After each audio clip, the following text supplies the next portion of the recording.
The conference room went dead silent when Gerald Hoffman announced my termination. 200 employees staring at me while I sat there like an idiot, my coffee still warm in my hands. 28 years with Great Lakes Industrial Systems, and this is how it ends. My name is William Patterson, but everyone calls me Bill. I'm 52, and up until that Monday morning, I was the senior IT director at Great Lakes. Been there since I was 24, fresh out of the Army with a computer science degree and big dreams about building something that mattered. And I did build something. Every server humming in that basement, every network connection spanning our 3 buildings, every security protocol keeping our data safe. All me. When I started in 1996, they had 4 computers and a fax machine. Now we're running a $150 million manufacturing operation on systems I designed and built from scratch. But apparently none of that mattered anymore. Effective immediately, Bill Patterson will be transitioning out of his role, Gerald said, not even looking at me. His voice had that corporate flatness that executives use when they're destroying lives. We're restructuring the IT department to bring in fresh perspectives and modern approaches to match our evolving business needs. Fresh perspectives. Right. What he meant was his 28-year-old son Mason was taking over, armed with nothing but an MBA from some fancy school and daddy's last name. The kid had been working there for exactly 6 months as IT strategy consultant, a made-up title that let him sit in on my meetings and ask questions that proved he couldn't tell a server from a space heater. I should have seen it coming. The sign started 3 months ago when Mason began showing up everywhere I went. Department head meetings I'd attended alone for years suddenly had this kid taking notes and making suggestions about digital transformation and cloud-first strategies. Then came Gerald's casual hallway conversations about updating our technology leadership and bringing in digital natives who understand modern paradigms. Digital natives. The kid probably learned about computers from Instagram stories. But the real kicker was last month when Gerald asked me to mentor Mason and help him understand our infrastructure legacy. Legacy. Like 28 years of bulletproof systems was some kind of museum piece. I played along because I needed this job. Sarah was finishing her master's degree at Ohio State, $40,000 a year in tuition and living expenses. Mike just started his internal medicine residency in Chicago, barely making $50,000 while working 80-hour weeks. My ex-wife Linda had made it clear during our divorce that college expenses were my responsibility, and I'd been counting every month until both kids were financially independent. More importantly, I was exactly 3 years and 4 months away from full retirement benefits. At 55 years and 4 months, I could walk away with my full pension, keep my health insurance, and maybe do some consulting work for fun money. The math was simple. Hold on until September 2027, and I'd be set for life. Now I was staring at unemployment at 52 in a field that treats anyone over 45 like they're typing on stone tablets. The worst part wasn't even the firing itself. It was the calculated humiliation of doing it in front of the entire company. Gerald could have called me into his office, handled it privately, let me keep some dignity. Instead, he turned it into a public execution. Mason will be taking on expanded responsibilities as our new Director of Information Technology, Gerald continued, and I watched my replacement try to look serious while probably Googling what a network switch was on his phone.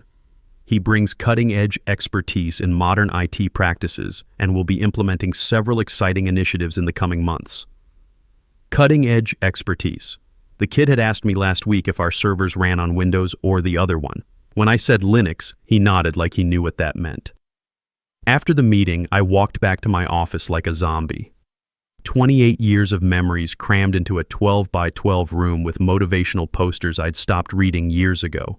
Photos of server installations, team building events, the Christmas party where Gerald had given me a Distinguished Service Award for keeping the lights on during the ice storm of 2014. Patricia Wells from HR was already waiting with a security guard and some cardboard boxes. She looked about as comfortable as you'd expect from someone whose job was to watch grown men pack up their careers. "I'm really sorry about this, Bill," she said, and I could tell she meant it. Patricia had been there almost as long as me. She'd probably watched a dozen good people get pushed out to make room for someone's nephew or golf buddy. "You've got 30 minutes to gather your personal items. I'll need your badge, laptop, and company phone." 30 minutes. 3 decades reduced to half an hour of stuffing desk drawers into boxes while someone watched to make sure I didn't steal the stapler. I handed over the laptop and phone right away, but when she asked for my badge, I patted my pockets and frowned. Must have left it in my car. I'll bring it back tomorrow. She made a note on her clipboard but didn't push it. Patricia knew I wasn't going anywhere with office supplies. But what she didn't know, what none of them knew, was that my badge was more than just a piece of plastic with my picture on it. See, when you've been the guy building and maintaining IT security for 28 years, you build in certain safeguards. The badge system I'd implemented had multiple redundancy layers, and the primary admin account had a 72-hour deactivation delay. I'd added that feature after a disgruntled temporary employee nearly crashed our payroll system in 2019 by immediately disabling the wrong account. It was supposed to protect the company from exactly this kind of situation. Instead, it was about to protect me. Patricia probably assumed it would handle disabling my access, meaning Mason would handle it. And Mason probably assumed his daddy's money could solve any technical problems that came up. They were both about to learn exactly how much they didn't know about the systems keeping their company running. I carried my boxes to the parking garage in 2 trips, nodding goodbye to people I'd worked with for decades. Some looked sympathetic, others just looked away. Nobody said anything because everyone understood the rules. When you're getting walked out, you're radioactive. Talking to you might suggest you're not fully supportive of management's decisions. Sitting in my car afterward, I did the math that every 52-year-old does when they suddenly find themselves unemployed. My salary had been $85,000 a year. Not bad for Cleveland, but not enough to carry mortgage payments and college expenses without steady income. I had maybe 6 months of savings if I was careful, and that was assuming nothing went wrong with the house or the car. Job hunting at my age was going to be brutal. All those job postings looking for digital natives with 5-7 years experience. Code for, we don't want anyone who remembers what computers were like before smartphones. I could probably find something eventually, but it wouldn't pay what I was making, and it definitely wouldn't come with retirement benefits. But the more I sat there, the more something else started bothering me. It wasn't just about the money or the timing. It was about the disrespect. 28 years of keeping their systems running, of being the guy they called at 2 a.m. when something broke, of building an IT infrastructure that had never had a major security breach or significant downtime. And Gerald's way of saying thank you was to humiliate me in front of 200 people so his unqualified son could play office. That's when I remembered something important. Gerald had this massive presentation scheduled for Thursday morning, 3 days away.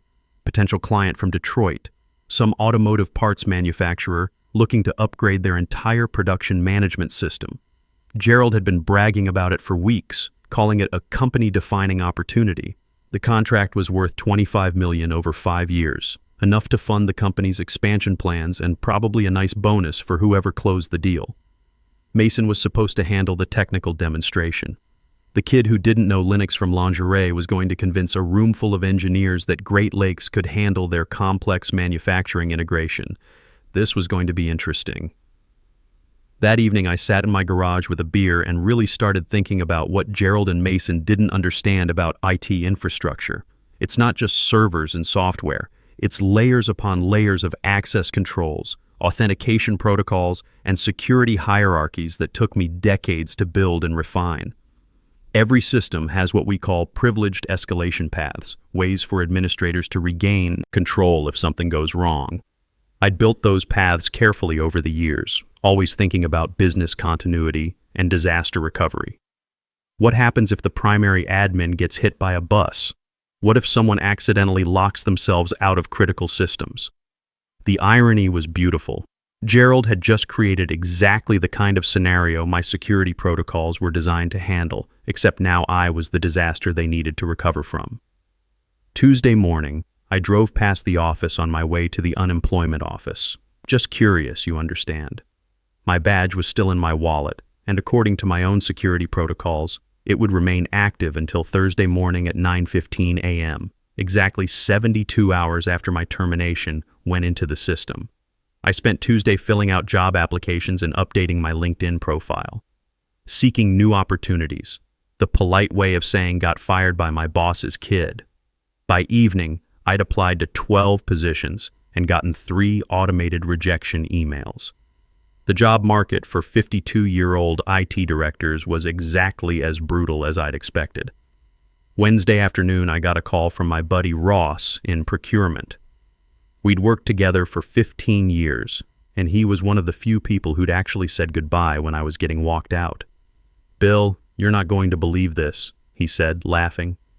"Mason just spent 2 hours in a meeting trying to explain our server architecture to the Detroit clients over video call. He kept talking about the cloud and digital transformation, but when they asked specific questions about load balancing and redundancy protocols, he started sweating like a confession booth.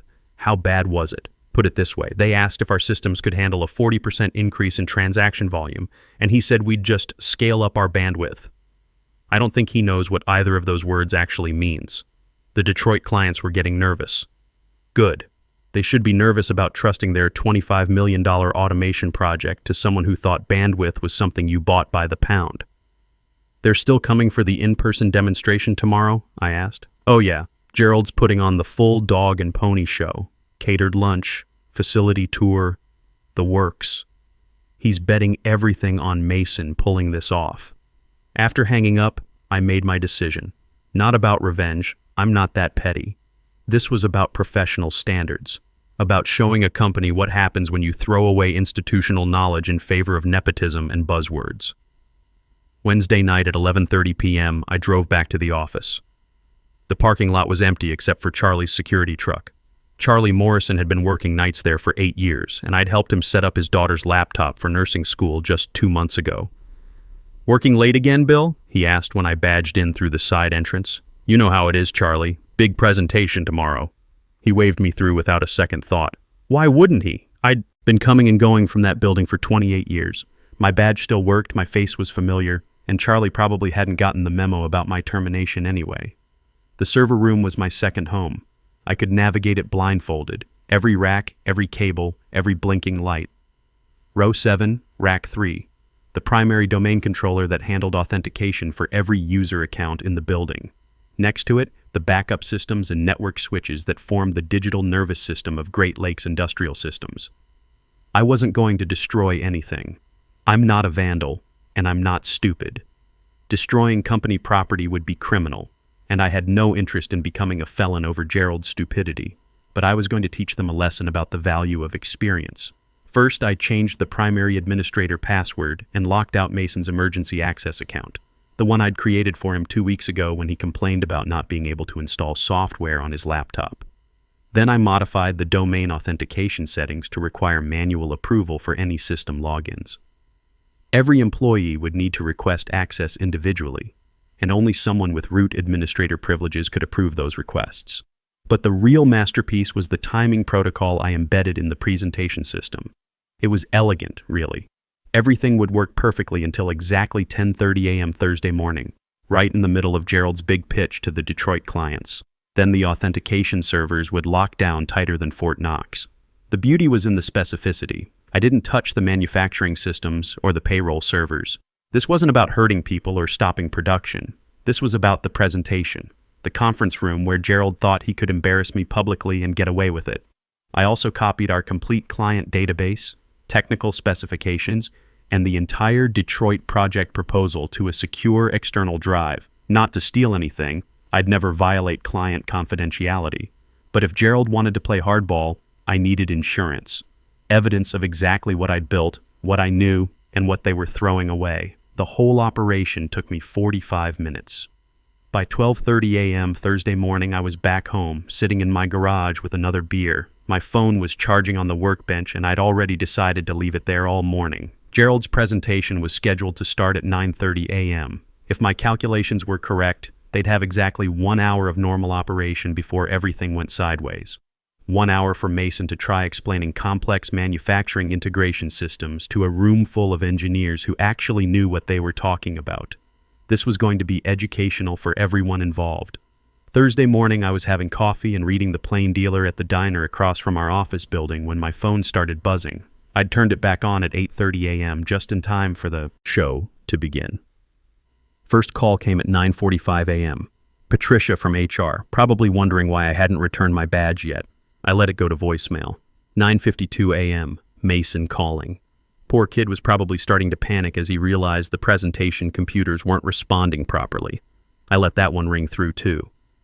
9:58 a.m. Gerald himself, the big boss, reduced to calling his fired employee for help. I almost answered just to hear the desperation in his voice, but decided to let him sweat a little longer. Through the diner window, I could see people moving around frantically in the office building across the street. Emergency meetings happening in conference rooms, someone running between floors. By 10:15 a.m., there were 3 people visible in the server room through the basement windows, probably Mason and whatever outside IT contractors they could get on short notice. At 10:25 a.m., my phone rang again. Gerald, getting persistent. This time I answered. Bill, thank God. We're having some kind of catastrophic system failure. Everything's locked up. The presentation computers, the network, even the phones are acting weird. Can you come in and help us fix this? I could hear real panic in his voice now. 28 years of smooth operations, and suddenly he was remembering exactly who had been keeping the lights on. Sorry, Gerald. I don't work there anymore, remember? You made that pretty clear on Monday. Look, I know Monday was abrupt, but we've got the Detroit clients here right now, and this is a $25 million contract. We need your expertise. That sounds like a Mason problem now. I'm sure your director of information technology can handle it. He's got all that cutting-edge expertise, right? Silence on the other end. I could practically hear him calculating how much this was going to cost him. Bill, please, we can work something out financially. And there it was, the magic words every consultant loves to hear. Well, Gerald, I'm consulting independently now. My emergency rate for system recovery is $450 per hour, with a minimum 8-hour engagement. Payment by wire transfer before I touch a single keyboard. More silence. I knew he was doing the math. $3,600 minimum, probably closer to $5,000 by the time I was done. But that was pocket change compared to losing a $25 million contract. Gerald, you still there? Fine. Whatever it takes. Just get down here. The clients are getting restless, and Mason is... He paused, probably looking at his son trying to explain to automotive engineers why none of the demonstration computers would boot up. Mason needs technical support. I finished my coffee, left a $5 tip for the waitress who'd been keeping my cup full, and walked across the street. Charlie, the security guard, looked confused when I walked through the lobby in civilian clothes instead of my usual business casual. The office was pure chaos, people standing around their computers like they'd been cursed by some digital witch. The marketing department huddled around one laptop that still had internet access, probably trying to pull up backup presentations from their personal email accounts. I found Gerald in the main conference room with 4 very serious-looking men in expensive suits, the Detroit clients. Mason was at the front of the room next to a large monitor displaying nothing but an error message that read, "Authentication server unavailable." "Gentlemen, this is Bill Patterson," Gerald said, relief flooding his voice. "He's our senior IT consultant and the architect of our entire technology infrastructure." Senior IT consultant. Yesterday I was dead weight being restructured out. Today I was a senior consultant. Amazing how quickly corporate titles can evolve. One of the Detroit executives, a gray-haired man who looked like he'd been dealing with technology problems since before computers had mice, leaned back in his chair. "Mr. Patterson, we've been waiting for 90 minutes to see a demonstration of your manufacturing integration capabilities. Are you going to be able to resolve this situation?" I looked at the error message on the screen, then at Mason, who was sweating through his designer shirt despite the air conditioning. "I'll need to assess the situation in our server room first," I said. "This appears to be an authentication cascade failure, probably triggered by someone making unauthorized changes to our security protocols." Mason went pale. He knew exactly who had been making unauthorized changes, trying to optimize things he didn't understand. "How long will the assessment take?" asked another Detroit executive, checking his Rolex. "Give me 30 minutes to identify the root cause. I should have preliminary restoration within an hour." Gerald looked like he wanted to hug me. "Whatever you need, Bill. Full access, anything." 20 minutes later, I was in the server room with Mason and 2 contractors from TechServe Solutions, the company we called when we needed extra hands for major installations. Mason was trying to explain what he'd been doing to modernize our authentication systems, but kept using buzzwords that didn't actually mean anything. "So you modified the domain controller settings?" I asked, pulling up the event logs on my laptop. "Well, I was trying to implement a more cloud-forward authentication paradigm," Mason said. which was corporate speak for I changed things I didn't understand. The tech serve guys were good, I'd worked with them before, but they were looking at my systems like archaeologists examining ancient artifacts.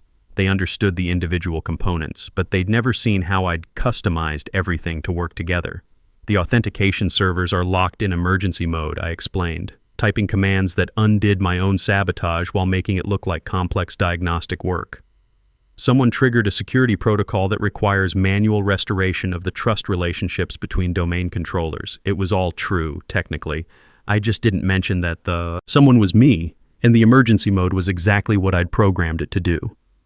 45 minutes later, I had the systems running again. The presentation computers booted up properly, the network connections were solid, and Mason looked like he'd been granted a last-minute stay of execution. "Thank you," Gerald said when I emerged from the server room. "I don't know what we would have done without you." "Well," I said, "that's exactly what you're going to find out." The Detroit presentation went smoothly after that, though it started nearly 4 hours late. Gerald's company-defining opportunity became a masterclass in damage control, with me sitting in the back of the conference room like some kind of technical security blanket while Mason stumbled through slides about manufacturing integration. Every time the Detroit executives asked a specific question about server capacity, network redundancy, or database scalability, Mason would glance back at me with panic in his eyes. I'd nod or shake my head, and he'd try to translate my signals into sentences that sounded remotely professional. By 3:30 p.m., the Detroit team was ready to wrap up. The lead executive, introducing himself as Tom Bradley from Bradley Automotive Components, shook hands with Gerald and said they'd have a decision within 2 weeks. Translation, they'd probably spend those 2 weeks looking for a more competent vendor.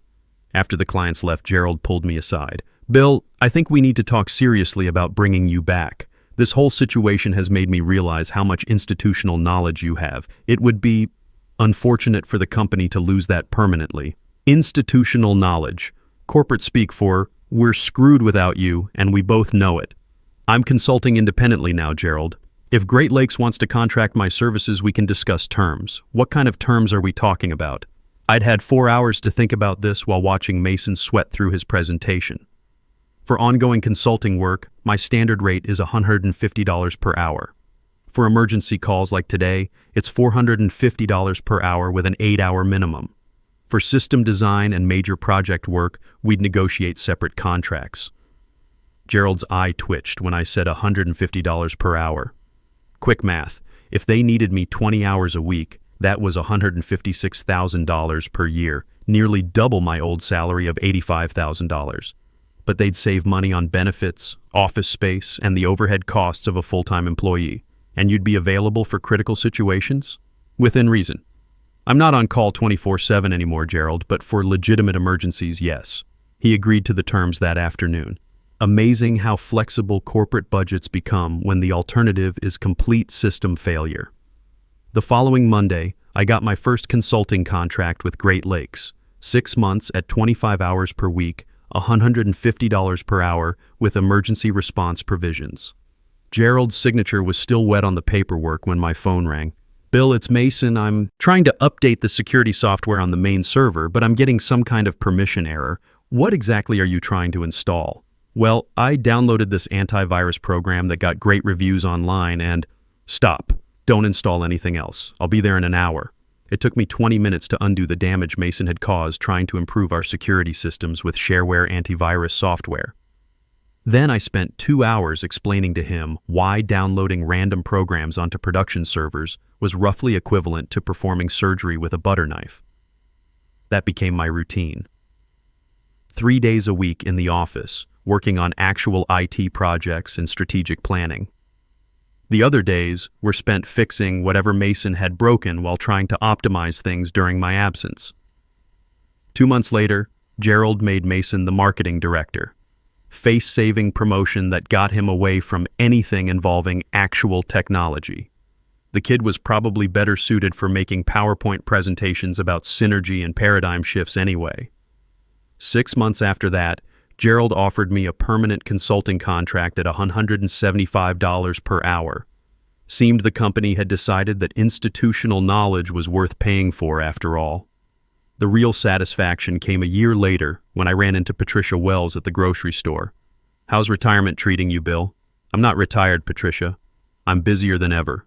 Started my own consulting firm, Patterson Systems Integration. Got 3 major clients now, plus the ongoing work with Great Lakes. That's wonderful. You know, Gerald's been telling everyone that restructuring IT into a consulting model was part of his strategic plan all along. I nearly laughed out loud. Gerald always was good at rewriting history to make himself look smart. He says it's more cost-effective to have senior expertise on demand rather than as full-time overhead, Patricia continued. Well, he's not wrong about that, I said. My hourly rate works out to about $350,000 per year if you calculate it as full-time equivalent. But they only use me when they actually need expertise, so it probably averages around $200,000 annually. Patricia's eyes went wide. 2.5 times my old salary for working fewer hours and having complete control over my schedule. The best part isn't even the money, though. It's the respect. When I walk into that building now, I'm not just another employee Gerald can fire in an all-hands meeting. I'm a professional consultant whose expertise commands premium rates. Every conversation, every recommendation, every system I design carries weight because they're paying serious money for my opinions. Last week, I got a call from Tom Bradley at Bradley Automotive Components. Turns out they'd decided to pass on Great Lakes and were looking for an independent consultant to help them design their manufacturing integration systems from scratch. We were impressed with your technical knowledge during that presentation, he said. Even though it was a bit chaotic, it was obvious you knew what you were talking about. The Bradley contract is worth $800,000 over 18 months. Not bad for a 52-year-old who was supposedly too old for the modern workplace. Sometimes the best revenge isn't getting even. Sometimes it's proving that experience, competence, and institutional knowledge are worth exactly what the market will pay for them. And the market, it turns out, values those things a lot more highly than Gerald Hoffman ever did.